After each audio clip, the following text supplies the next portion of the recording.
everyone. In this video, we'll take up the tissue systems. What is a tissue system? In the previous videos, we have seen different types of tissues, isn't it? So, these tissues, we don't get to see them individually in the plants. Many tissues together will be present as one single unit in the plant, and that one single unit wherein we get to see many different types of tissues is called as a tissue system.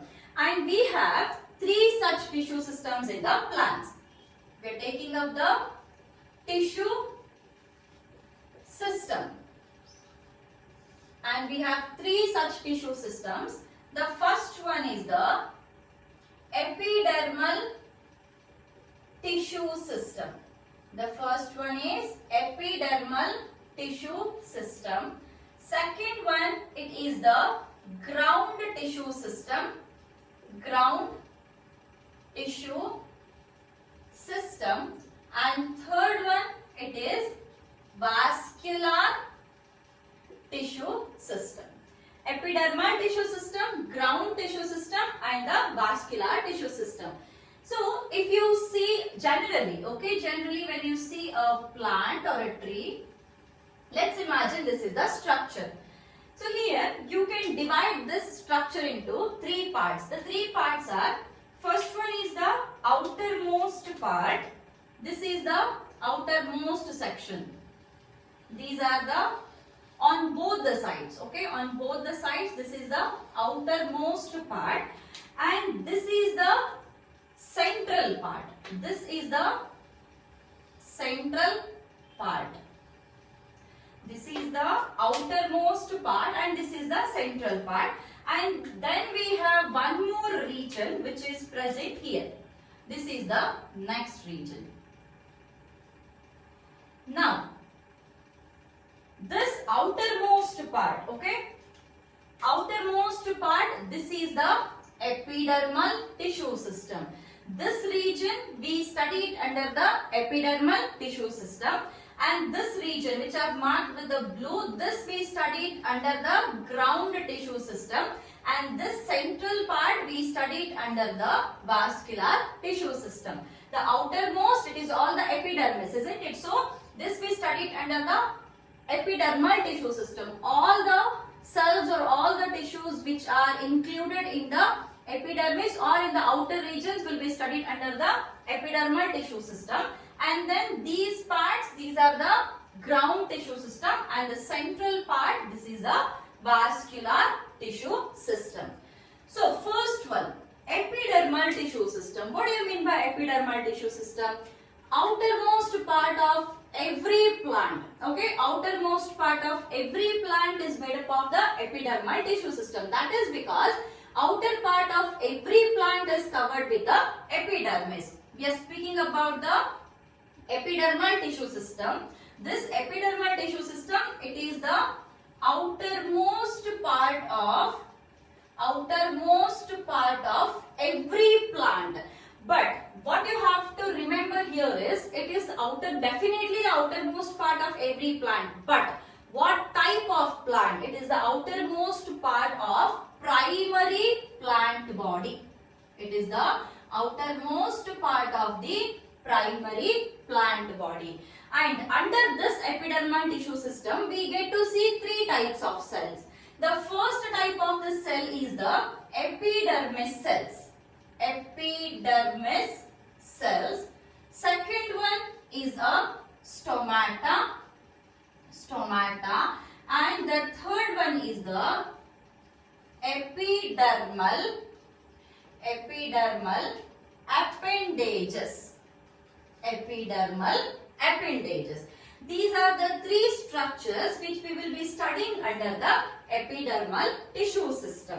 Okay, epidermal tissue system, this is the outermost part of the plant body, especially the primary plant body. And under this epidermal tissue system, we get to study three types of the cells, or three types or three structures, and those three structures are the epidermis cells, and then stomata, and the epidermal appendages.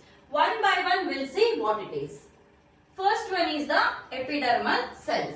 Epidermal cells, these are the outermost layer, or this usually is present on outermost layers of the primary plant body. It is outermost layer of primary plant body. And the nature of the cells, these are elongated cells.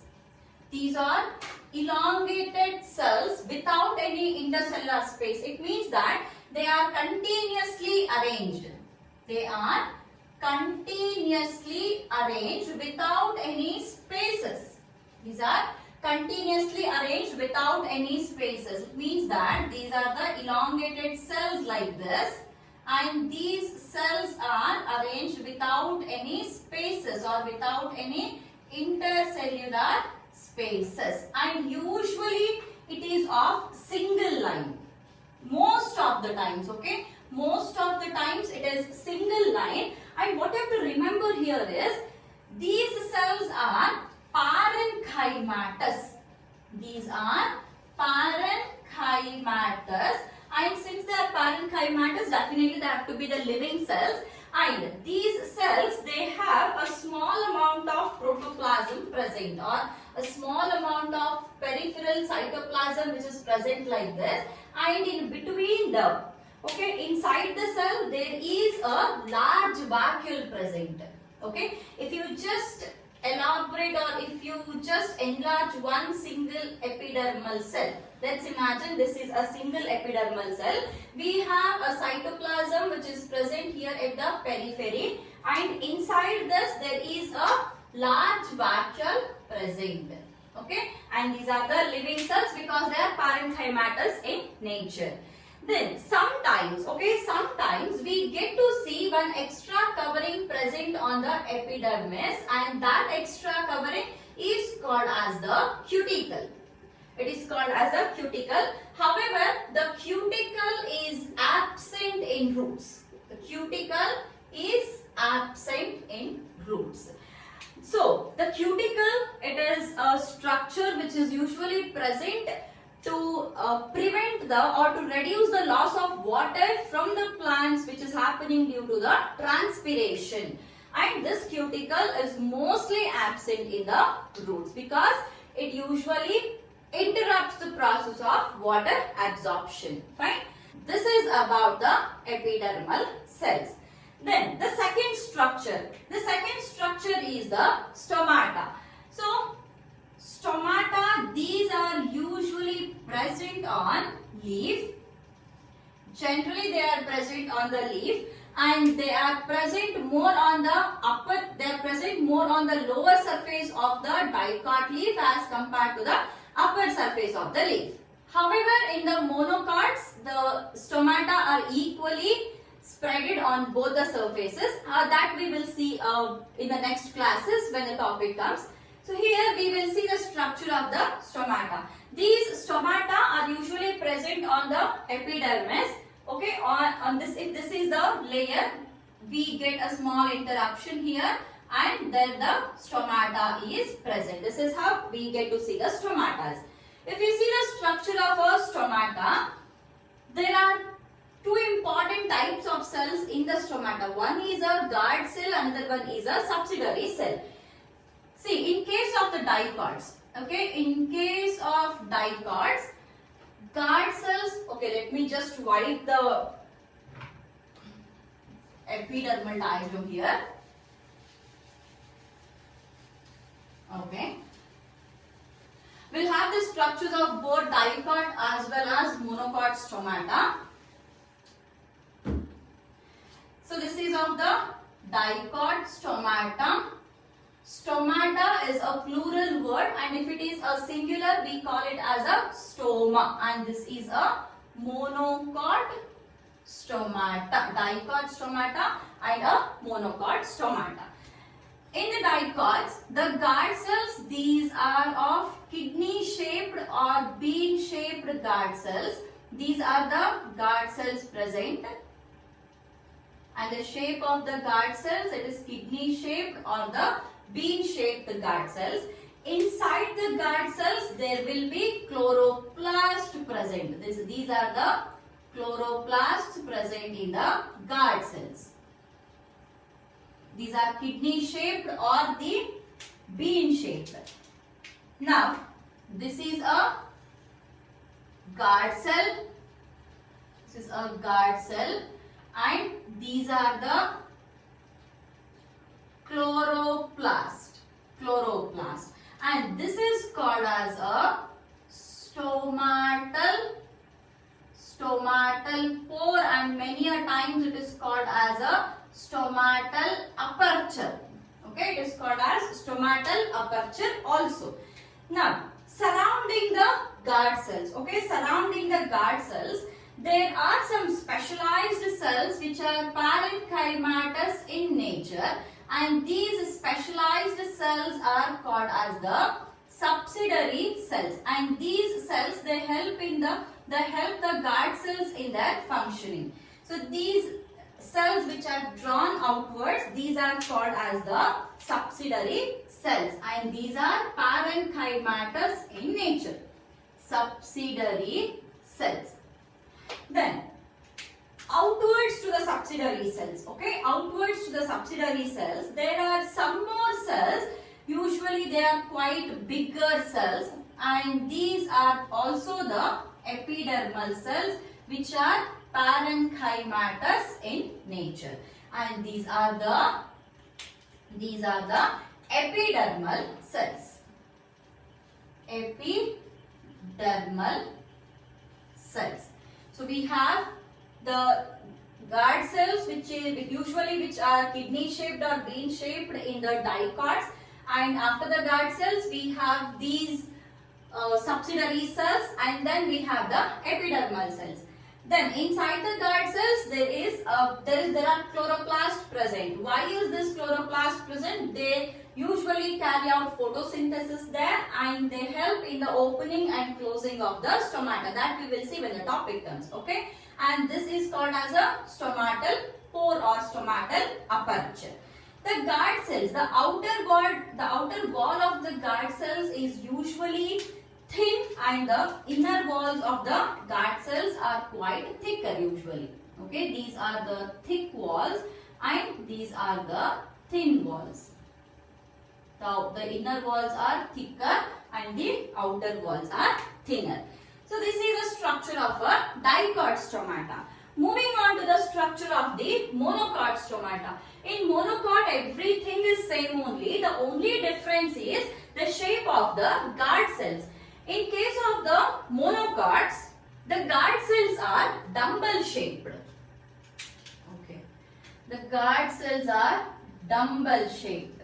This is a shape of a dumbbell.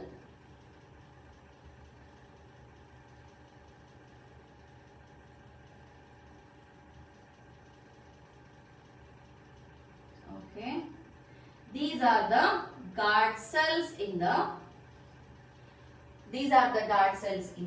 monocots, and here also we have chloroplast present inside, and this area is called as the stomatal pore or the stomatal aperture. Okay, so here if you just label them, these are the guard cells present. Okay, and then chloroplast, these are the chloroplast present. And coming to the subsidiary cells, the subsidiary cells are usually present in this way. These are how the subsidiary cells are present. So these are the subsidiary cells, and above the subsidiary cells there are epidermal cells present. Epidermal cells are quite bigger in size. So these are the epidermal cells present. So this is how the structure of monocot stomata looks. In both the cases, the stomatal aperture, okay, the stomatal aperture, guard cells and the subsidiary cells. Let me write it here. The first one is a stomatal aperture or otherwise which is called as pore. Stomatal aperture plus the guard cells plus subsidiary cells. Subsidiary cells together are called as stomatal apparatus. Stomatal apparatus. Stomatal apparatus is different. Stomatal aperture is different. Okay. Stomatal aperture is a stomatal pore. Stomatal apparatus, it is a combination of three structures, that is stomatal aperture, guard cells and the subsidiary cells. Then we are left with one more structure of the epidermal tissue system, that is the epidermal appendages. Epidermal appendages are of two types. We get to see two epidermal appendages. A first one is a root hair and second one is a trichome. Root hair and trichome. So what is a root hair? Root hair is a structure which is usually present. Root hairs are present. They are present on roots, and the trichomes, they are present on stem. Trichomes are present on stem. Then root hairs, these are usually unicellular. However, trichomes are multicellular. And since they are multicellular in structure, these trichomes can be branched. They can be branched or unbranched. They can be branched or unbranched. Here there is no option because they are unicellular. Then the function of the root hair, it is to absorb water and minerals from soil. It is to absorb the water and minerals from soil. However, a trichome prevents the loss of water. It prevents the loss of water, or at least it reduces the loss of water. Along with this function, it also meant to perform one more function, that is, it is secretory in nature. Whereas in case of the root hairs, these cannot be secretory. Okay, they are non-secretory. They are non-secretory. Here they are secretory in nature. And these can be usually soft or they can be stiff. Okay, they can be soft or they can be stiff. So these are four differences between the root hairs and the trichomes, and as well as information on root hairs and the trichomes. So this completes the first tissue system, that is the epidermal tissue system. In the next video, we will take up both ground tissue system as well as the vascular tissue system. Thank you.